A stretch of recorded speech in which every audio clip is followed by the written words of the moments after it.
Salut à tous. Un drone de la taille d'une boîte à chaussures vient de détruire un char de 60 tonnes. L'équipage ne l'a jamais vu venir. Aucun avertissement radar, aucune alarme, aucun temps pour réagir. Seulement une ombre tombant d'en haut, un éclair de lumière blanche, et dans la fraction de seconde suivante, tout ce qui se trouvait à l'intérieur de cette coque blindée était en flammes. C'est pas une scène tirée d'un film de guerre, c'est pas une simulation, c'est pas quelque chose qui s'est produit il y a des décennies dans un manuel de conflit. Cela se passe maintenant en temps réel à la frontière nord d'Israël. Et cela se produit plus souvent que la plupart des gouvernements ne veulent l'admettre. Dans une conférence de presse à la Donald Trump, on appellerait probablement cela un contrôle total, jusqu'au moment où la fumée à l'écran viendrait poliment contredire le récit. Ce que le Hezbollah a discrètement assemblé au cours de la dernière décennie est quelque chose que les stratèges militaires du monde entier commencent seulement à comprendre pleinement. Quelque chose qui réécrit les règles de la guerre terrestre. Quelque chose qui change la manière dont les armées combattent, la manière dont les soldats meurent et la manière dont des guerres entières se décident avant même qu'un seul tir conventionnel soit lancé. Car voici ce que la plupart des gens ne réalisent pas. Le char est le symbole dominant de la puissance militaire depuis plus de 100 ans. Il a survécu aux tranchées de la Première Guerre mondiale. Il a défini les batailles blindées de la Seconde Guerre mondiale. Il a traversé la guerre froide, il a survécu à la doctrine nucléaire, à la guerre asymétrique, au combat urbain et à toutes les réinventions stratégiques que les théoriciens militaires ont pu lui opposer. Chaque génération a produit quelqu'un pour déclarer le char obsolète et chaque génération a eu tort. Jusqu'à maintenant, cette fois, quelque chose est différent. Et la différence n'est pas un nouveau type de missile, c'est pas un explosif plus puissant, c'est pas un meilleur canon, c'est un drone, une petite machine volante peu coûteuse, accessible commercialement, qui peut être achetée en pièces détachées, assemblée dans un sous-sol, guidée par un écran, et utilisée pour détruire un véhicule qui a pris une décennie à concevoir et coûte 4 millions de dollars à produire. C'est le genre de comparaison de coûts qu'aucun slogan de campagne ne peut transformer en magnifique transaction sans que le tableau Excel se mette d'abord à rire. Ce que le Hezbollah a fait, c'est comprendre comment tuer le véhicule terrestre le mieux protégé du Moyen-Orient avec une arme qui coûte une infime fraction de ce qu'un équipage de chars gagne en une année. Ils le font de façon systématique, tactique, avec discipline, patience et avec une doctrine qui évolue plus vite qu'Israël ne peut la contrer. Voici donc exactement comment cela s'est produit, comment une organisation armée sans force aérienne, sans marine et sans armée conventionnelle a transformé une technologie commerciale en l'une des armes anti-blindées les plus efficaces sur n'importe quel champ de bataille aujourd'hui. Car l'histoire commence beaucoup plus tôt que la plupart des gens ne le pensent. Nous sommes en 2006, Israël et le Hezbollah sont engagés dans une guerre brutale de 34 jours à travers les collines et les vallées du sud du Liban. Les combats sont intenses, coûteux et profondément complexes. Lorsque les armes finissent par se taire, le monde voit les deux camps revendiquer une forme de victoire. Israël met en avant les pertes du Hezbollah. Le Hezbollah souligne le fait qu'il a affronté l'armée la plus avancée du Moyen-Orient et qu'il a survécu. Mais ce qui se produit dans les mois et les années qui suivent cette guerre est beaucoup plus important que ce qui s'est passé pendant celle-ci. Car le Hezbollah fait alors quelque chose qui distingue les organisations militaires sérieuses des simples groupes terroristes. Il mène une évaluation approfondie, honnête, profondément inconfortable, de chaque erreur commise, de chaque faiblesse exposée, de chaque moment où la technologie israélienne a donné à son ennemi un avantage qu'il ne pouvait pas contrer. C'est le genre d'autopsie que les médias pro-Trump éviteraient probablement en qualifiant chaque revers de succès historique avant de passer directement à la table des produits dérivés. La leçon tirée était brutale. La domination d'Israël venait du ciel, pas seulement des avions de chasse, des drones. Des plateformes de surveillance capables de tout voir, de tout suivre, de diriger des frappes avec une précision que l'observation terrestre ne pourrait jamais égaler. Tant qu'Israël possédait le ciel au-dessus du champ de bataille, le Hezbollah combattait avec un désavantage critique. Ses mouvements pouvaient être suivis, ses positions révélées, ses commandants ciblés. Si le Hezbollah voulait un jour affronter Israël de nouveau et réellement gagner, il devait s'emparer de quelque chose dans le ciel. Et c'est ici que l'Iran entre en scène. Non pas comme spectateur, mais comme architecte. L'Iran a examiné l'évaluation menée par le Hezbollah après 2006 et y a vu une occasion, pas seulement celle d'aider un allié à se reconstruire, mais celle de bâtir quelque chose de plus ambitieux. Une capacité stratégique à longue portée, un réseau de forces mandataires à travers le Moyen-Orient, chacune équipée d'armes sophistiquées capables de défier la domination de forces conventionnelles beaucoup plus puissantes. Le propre programme de drones de l'Iran se développait discrètement depuis des années. L'Iran avait massivement investi dans les systèmes aériens sans pilote, non pas parce qu'il avait le budget pour construire une force aérienne conventionnelle capable de défier la puissance aérienne américaine ou israélienne, mais parce que les drones offraient autre chose. Ils étaient assez peu coûteux pour être produits en quantité, difficile à détecter, facile à cacher et à transporter et adaptable à presque toutes les missions, de la surveillance à l'attaque jusqu'à la guerre électronique. Puis, en décembre 2011, quelque chose s'est produit et a tout accéléré. Un drone de surveillance américain hautement classifié, le RQ, un 7-0 Sentinelle, s'est retrouvé sur le territoire iranien. Les circonstances ont été contestées. Les responsables américains ont affirmé qu'il s'était écrasé. Les responsables iraniens ont affirmé l'avoir fait tomber grâce à la guerre électronique. Quelle que soit la véritable explication, le résultat était le même. L'Iran avait sur son sol l'un des véhicules aériens sans pilote les plus avancés au monde en un seul morceau. Ils l'ont étudié méticuleusement, ils ont cartographié chaque composant, ils ont analysé chaque système, ils ont fait de la rétro-ingénierie sur tout ce qu'ils pouvaient et ont construit à partir de ce qu'ils avaient appris. En quelques années, des drones de conception iranienne ont commencé à apparaître avec des similitudes de conception impossibles à ignorer avec ce qu'ils avaient récupéré. Pas de lettres dorées, pas de musique de rassemblement, pas de discours sur la meilleure technologie de tous les temps, seulement des ingénieurs en train de démonter une machine pièce par pièce. Ce que l'Iran a appris, le Hezbollah l'a appris à son tour. Ce transfert n'a pas été un processus improvisé, il a été systématique et délibéré. Des officiers du corps, des gardiens de la révolution islamique étaient intégrés à des unités du Hezbollah au Liban. Des conseillers techniques ont traversé la frontière avec de l'équipement et de l'expertise. Les installations souterraines de fabrication ont été établies à l'intérieur du Liban, dissimulées dans des infrastructures civiles, dans des tunnels sous des zones résidentielles, dans des ateliers qui, de l'extérieur, n'avaient l'air de rien. Et lentement, au fil d'une décennie, le Hezbollah a bâti quelque chose que presque personne dans la communauté de défense occidentale n'avait correctement cartographié ni pris en compte. Un programme de drones complet, stratifié, intégré. Pas un seul type de drone, pas quelques centaines de machines achetées sur catalogue, un véritable écosystème. Des drones de surveillance conçus pour voler haut et lentement, transportant des optiques capables d'identifier des soldats individuels à des distances importantes. Des drones électroniques conçus pour recueillir du renseignement d'origine électromagnétique, écouter les communications, cartographier les fréquences radar. Des drones leur conçus pour être détectés et engagés afin de révéler l'emplacement des systèmes de défense aérienne. Et à l'extrémité la plus offensive de tout cela, les drones d'attaque. Des munitions rôdeuses capables de tourner autour d'une zone cible pendant 30 minutes, 1 heure ou plus longtemps encore, d'identifier le véhicule ou la position précise qu'elles sont programmées pour détruire, puis de plonger dessus avec la puissance explosive d'une ogive à charge creuse. C'est cette arme qui tue les équipages de chars sur le front nord d'Israël. Et pour comprendre pourquoi elle est aussi dévastatrice contre les blindés, il faut d'abord comprendre quelque chose de fondamental sur la manière dont les chars sont conçus pour survivre. Un char de combat moderne est un chef-d'œuvre d'ingénierie où, dans sa conception, vise à maintenir l'équipage en vie dans l'environnement le plus hostile imaginable. Le blindage n'est pas simplement de l'acier épais. Ce sont des couches de matériaux composites, de panneaux réactifs, de céramique avancée, chacune conçue pour neutraliser un type précis de menace. L'arc frontal d'un char, comme le Merkava israélien, est presque impénétrable par des armes anti-chars conventionnelles. L'angle de la coque, la superposition du blindage, les panneaux réactifs qui explosent vers l'extérieur lorsqu'ils sont frappés, tout cela fonctionne ensemble pour créer un véhicule capable d'absorber des impacts qui vaporiseraient presque n'importe quoi d'autre sur le champ de bataille. Le Merkava, en particulier, a été conçu dès le départ avec la survie de l'équipage comme objectif principal d'ingénierie. Le moteur est placé à l'avant, offrant à l'équipage une couche supplémentaire de protection. Les munitions sont stockées séparément dans des compartiments isolés conçus pour réduire les explosions catastrophiques. Il a sauvé des vies israéliennes dans des engagements qui auraient dû être fatals. Mais il existe une faiblesse. Il y a toujours eu une faiblesse.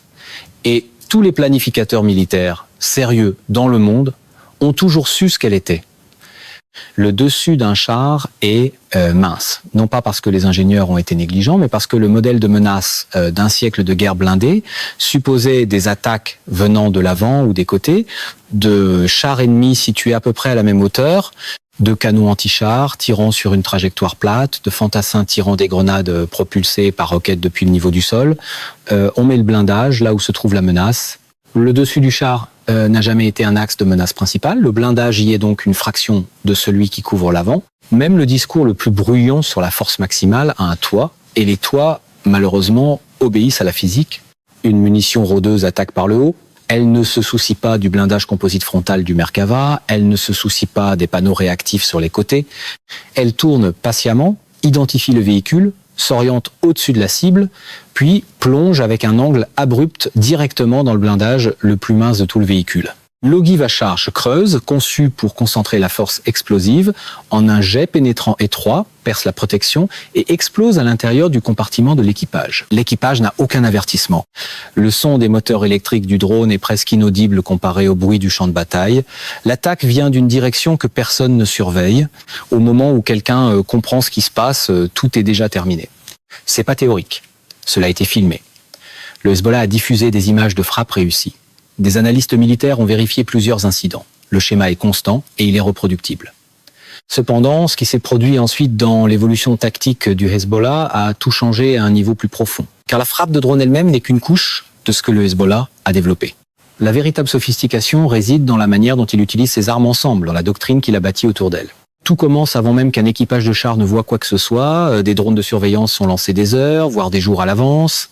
Petits, silencieux, volant à des altitudes où ils sont difficiles à détecter et presque impossibles à engager avec des armes terrestres. Ils cartographient les positions israéliennes. Ils suivent les schémas de déplacement, ils identifient les routes utilisées par les véhicules, les moments où les convois de ravitaillement circulent, les endroits où les véhicules de commandement stationnent, les zones utilisées pour le ravitaillement en carburant.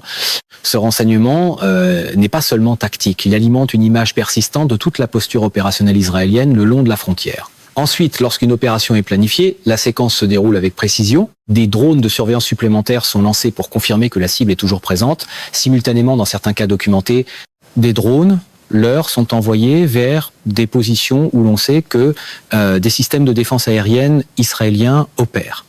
Les systèmes de défense aérienne engagent les leurs. Leurs émissions radar et leurs tirs de missiles révèlent leur position exacte. Cette information entre immédiatement dans l'image de ciblage du Hezbollah. Un titre pro-Trump appellerait peut être leur une fausse nouvelle, ce qui serait pratique jusqu'au moment où la batterie radar donne elle-même son adresse. Ensuite, les drones d'attaque arrivent, parfois un seul, parfois plusieurs, approchant de différentes directions à intervalles décalés. L'approche multiple et simultanée est précisément conçue pour vaincre le système de protection active israélien Trophy, qui ne peut engager des menaces que dans un arc limité à la fois. C'est ici que les choses prennent une tournure sérieuse. Parce que Trophy représente la technologie de défense rapprochée la plus avancée qu'Israël pouvait installer sur ses chars. Trophy utilise un réseau radar pour détecter les missiles et roquettes entrants, puis tire une salve de fragments métalliques pour les intercepter avant qu'ils atteignent le véhicule. Dans les engagements conventionnels, il s'est montré très efficace. Il a incontestablement sauvé des vies. Les commandants israéliens en parlent avec une confiance justifiée, mais une munition rôdeuse n'est pas un missile entrant conventionnel. Elle n'arrive pas à grande vitesse sur une trajectoire prévisible. Elle tourne. Elle approche lentement. Elle peut venir directement du dessus. La géométrie de l'engagement est complètement différente de celle pour laquelle Trophy a été optimisée.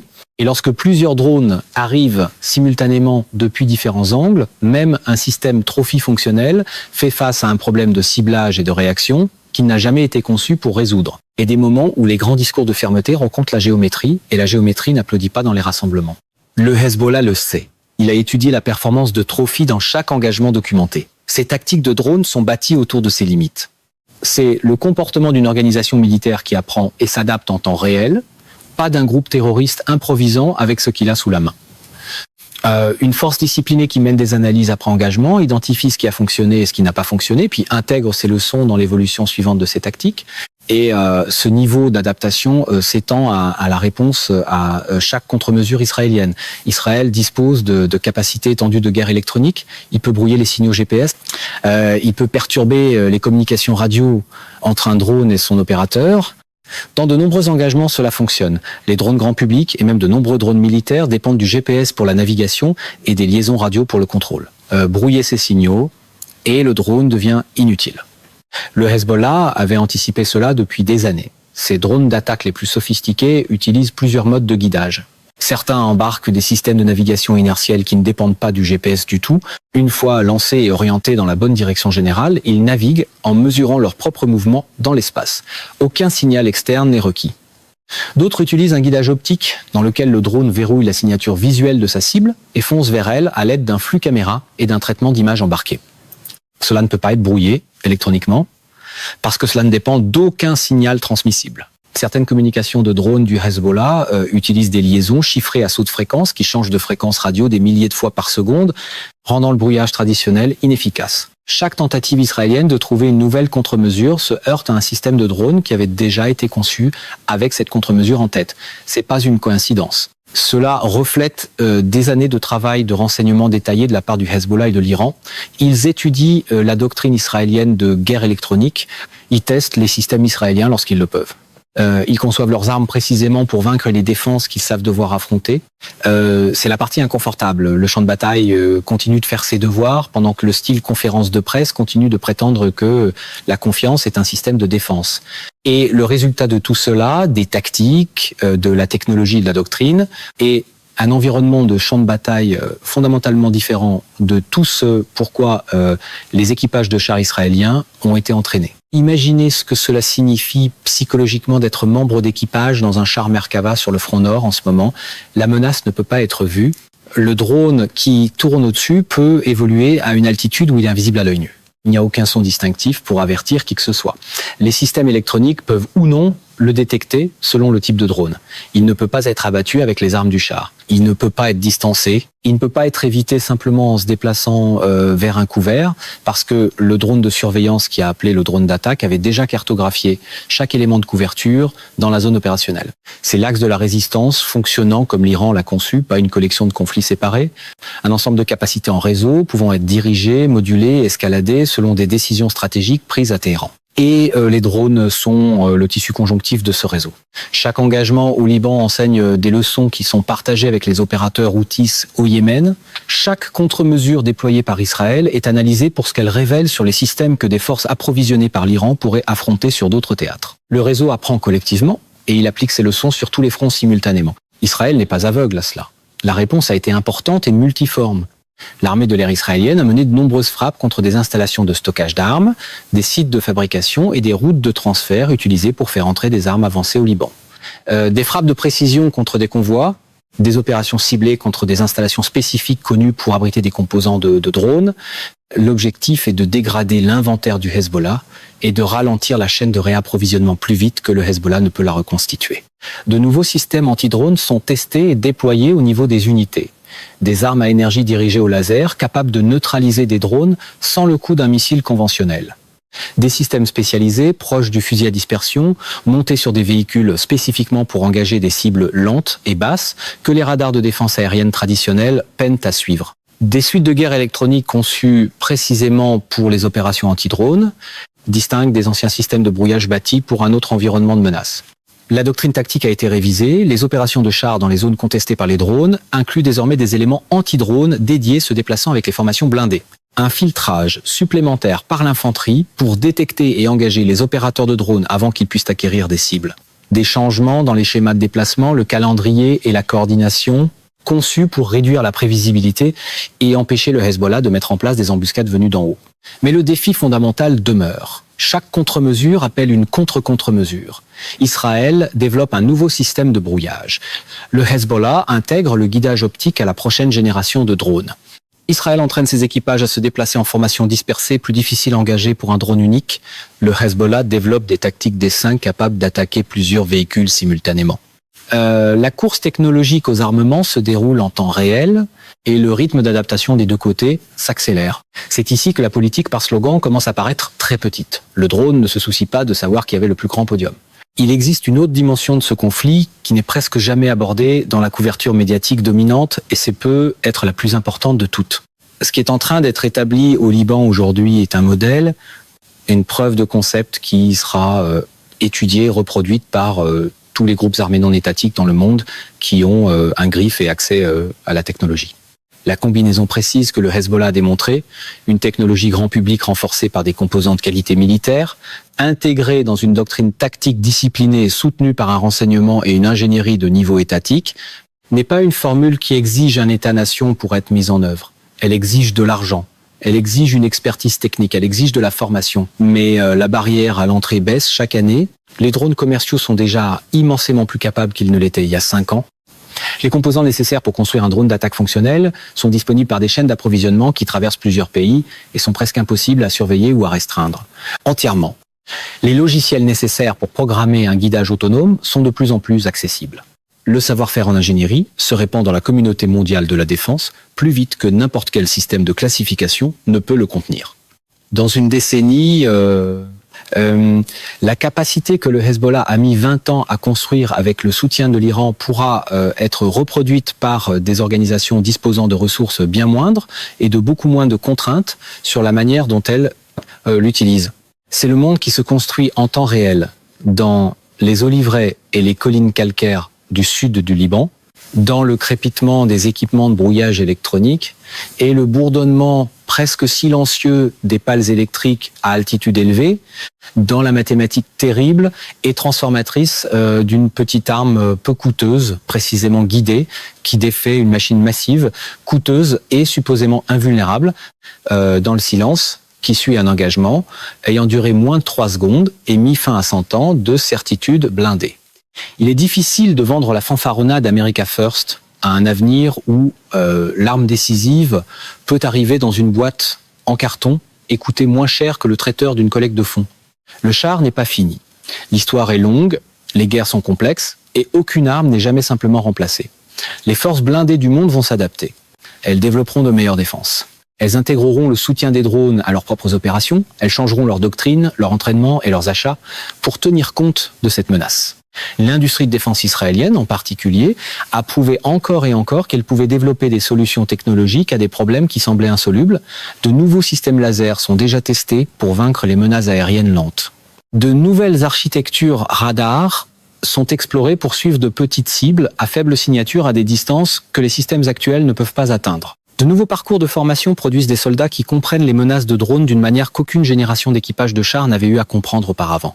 La réponse est réelle, l'investissement est sérieux, l'urgence est authentique, mais la fenêtre durant laquelle les chars pouvaient opérer avec quelque chose qui ressemblait à de l'impunité sur un champ de bataille contesté, cette fenêtre qui s'est ouverte en 1906 et a défini la forme de la guerre terrestre pendant plus d'un siècle, est en train de se refermer. Et ce qui la referme, c'est pas une superpuissance, pas une nation avec un budget de défense d'1 billion de dollars, pas une armée technologiquement avancée qui aurait passé des décennies à développer des systèmes d'armes de prochaine génération. Ce qui la referme, c'est une organisation armée opérant depuis des tunnels et des sous-sols dans le sud du Liban, utilisant une technologie qu'elle a construite avec de l'expertise empruntée et des composants introduits clandestinement, guidée par une doctrine développée à travers l'étude attentive d'un adversaire qu'elle observe depuis des décennies. La vieille mise en scène de la domination sonne encore impressionnante sur une scène, elle a simplement de la difficulté à survivre au contact d'une caméra bon marché, d'une batterie et d'une ogive. Les drones sont encore là-haut en ce moment, tournant lentement en altitude, surveillant les routes, les véhicules, les schémas de déplacement qui se répètent jour après jour, attendant le moment où la géométrie sera correcte et où la cible sera entièrement exposée. Et quelque part sous eux, à l'intérieur de coques blindées que leurs équipages croyaient être parmi les endroits les plus sûrs d'un champ de bataille moderne, de jeunes hommes regardent leurs écrans, écoutent leurs radios, observent à travers leur système de vision et se demandent si la menace qu'ils ne peuvent pas voir les regarde déjà. Cette incertitude, cette vulnérabilité permanente, insoluble, face à une arme qu'on ne peut pas entendre, qu'on ne peut pas voir et qu'on ne peut pas arrêter, n'est pas seulement un problème tactique, c'est l'avenir de la guerre telle qu'elle sera réellement menée. Et il est arrivé bien avant l'heure. Mesdames et messieurs, notre émission d'aujourd'hui s'arrête ici. Nous vous invitons à partager votre avis personnel dans la section des commentaires ci-dessous. Pouvoir, Vérité vous salue et vous donne rendez-vous très bientôt.